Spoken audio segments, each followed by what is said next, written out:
You know, sometimes you spend your whole life grinding, pushing through every setback, every door slammed in your face, every late night with nothing but a microwave meal and a stubborn sense that maybe, just maybe, you're building something that'll change your life, and one day, all that hustle pays off in a way that doesn't even feel real.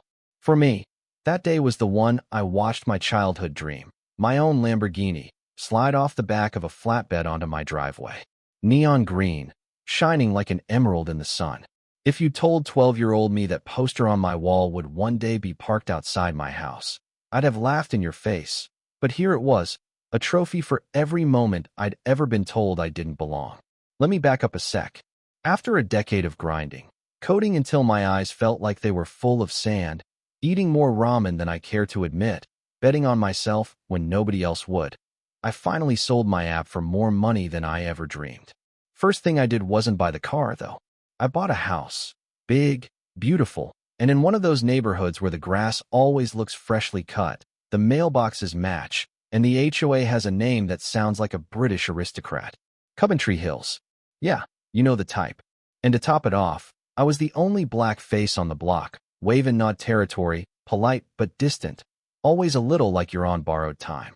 But man, the house felt like my sanctuary, and that car, it was more than just metal and horsepower. It was everything I'd worked for, a big neon, "I told you so" to everyone who said I couldn't do it. That first moment, standing in my driveway, just soaking it all in, I felt untouchable. The smell of leather, the sunlight bouncing off that paint, the quiet rumble of something powerful just waiting. I swear, I could have floated off the ground. Of course, it didn't last. This is real life, not a commercial. I hadn't even started the engine before I saw it. The twitch of curtains, the old man across the street pretending to mess with his roses, Mrs. Davidson squinting at me from her living room window. I gave them the friendliest wave I could manage. Nothing. If looks could kill, the Lamborghini would have burst into flames right there. I get it. New guy, new car, too much noise. Nobody likes their routine shaken up, but this was something different. You could feel the static in the air, like I dropped a spaceship in the middle of Pleasantville. Then came the real showstopper. Power walking down the block, white tennis gear so clean it hurt your eyes, hair so perfect it looked painted on, sunglasses that probably cost more than my first laptop, and a clipboard held out like a royal scepter. That was her, the president of the HOA. I'd heard stories, but nothing prepares you for the real thing. She did a full lap around my car, running a finger along the spoiler, checking for dust like she was judging an Olympic event. I tried to play nice, smile, say good morning, comment on the weather. She took off her sunglasses and just looked at me. Not at the car, at me. Cold. Calculating. You know that look. Then, without raising her voice, she drops the line that sucks the air out of the whole neighborhood. "I'm not entirely sure how you people afford things like this, but a vehicle of this nature is a violation of our community's aesthetic standards.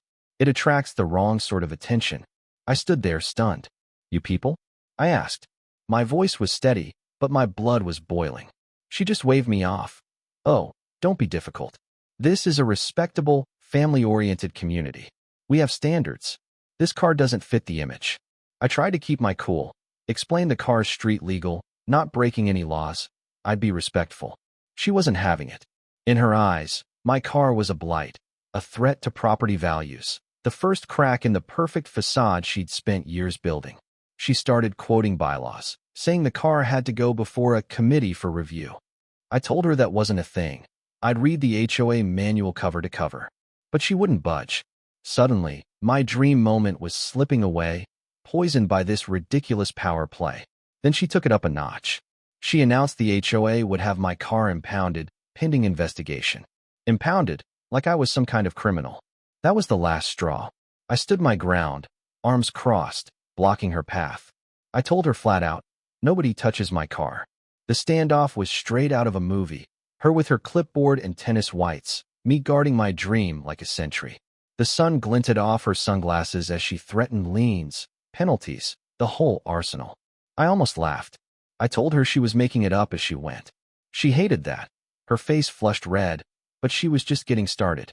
She stomped off, but I saw her phone come out, her mouth working overtime. 10 minutes later, a Coventry Hills security SUV rolled up, 2 guards, one old and world-weary, the other young and awkward. She tried to get them to tow my car. The older guy hesitated. He knew it was wrong, but her threats about his job pushed him to comply. Suddenly, I was surrounded, security blocking my driveway, and the threat of a tow truck hanging over me. I had to make a choice, back down or fight back. You know what I did? I called the police, calmly explained that the HOA president was trying to steal my car. The officer showed up, young, fresh-faced, by the book. She spun her story, painting me as the disruptive troublemaker. He listened, then told me this was a civil dispute, not a criminal one. He even advised her to check the bylaws to avoid civil liability, but otherwise, he was hands-off. As soon as he left, she ordered the security to secure the car and called a tow truck. I filmed everything. Every second. The tow truck arriving, the security guards looking guilty, her triumphant as my dream car got chained up and hauled away. My neighbors watched in silence, not daring to intervene. The humiliation was total. The injustice, physical, like something bitter in the back of my throat. I wasn't going to let it end there. I called my lawyer, a pit bull of a guy who'd helped with my app deal. I sent him the video, laid out the whole story. He was livid. Grand theft, conspiracy, abuse of power. This wasn't just an HOA overreach. It was a crime. We traced the car's GPS, not to the impound lot, but to her house, across town, parked in her garage. Then came the twist. Using the car's audio monitoring, I caught her and her son talking about showing it off at a fancy car show that weekend, pretending it was hers. She didn't just want to punish me. She wanted to bask in my success. Armed with video, GPS, and a confession, my lawyer went straight to the state police. We decided to let her set the stage for her own downfall. The day of the car show, my car gleamed on the lawn, roped off, the HOA queen playing hostess, soaking in the praise. When noon hit, I approached, asked her, loud enough for everyone, if it was her car. She sputtered, lied, tried to shut me down. That was the cue. State police detectives flashed their badges, read her rights in front of everyone. I triggered the car's lights and horn with my phone. The crowd erupted. Phones out, jaws dropped. She tried to run, got cuffed in her sundress. Pure, cinematic justice. The fallout was epic. She pleaded guilty, got probation and a brutal dose of public humiliation. Her accomplice son got off lighter, but only by testifying against her. The HOA board crumbled, new leadership swept in, and my legal fees were covered. My nonprofit, born from the settlement, started fighting for folks bullied by corrupt HOAs everywhere. The neighborhood transformed, people painting their doors, putting up basketball hoops, living like a real community, not a Stepford suburb. You know, I thought it was over. I was the hero, the guy with the cool green car who stood up to the witch. My home felt like a home, for the first time. But then came the next act, her son, Michael, with lawyers and a PR firm, spinning the story, painting his mom as a victim, me as a bully. He didn't fight in the open, but with lawsuits and news stories, trying to bleed me dry, to ruin the foundation, my reputation, my peace. For a while, I almost broke, isolated, suspicious of every smile. The car sat in the garage, a painful reminder. But I wasn't done. My lawyer and a PI uncovered Michael was using stolen investor money to fund his vendetta. We took it to his business partners, a massive investment firm. 2 days later, he dropped the lawsuit, issued a public retraction, and disappeared from my life. Quiet victory, no roaring engine, just relief. Now, the foundation is thriving, the neighborhood is alive, and the Lamborghini, my old dream, is a symbol of resilience, not just success. Every now and then, on a sunny day, I'll take it out for a drive, the engine roaring like a victory song. But the real win? Knowing that my home is safe, my community is strong, and that sometimes the fight for your dreams means fighting for everyone's right to belong.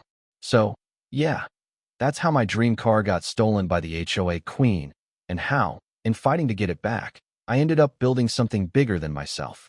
If you've ever been pushed around by a bully, HOA or otherwise, drop your story below. Was I right to stand my ground, or did I go too far? Let's hear your take, because this debate, it's not over. Not by a long shot.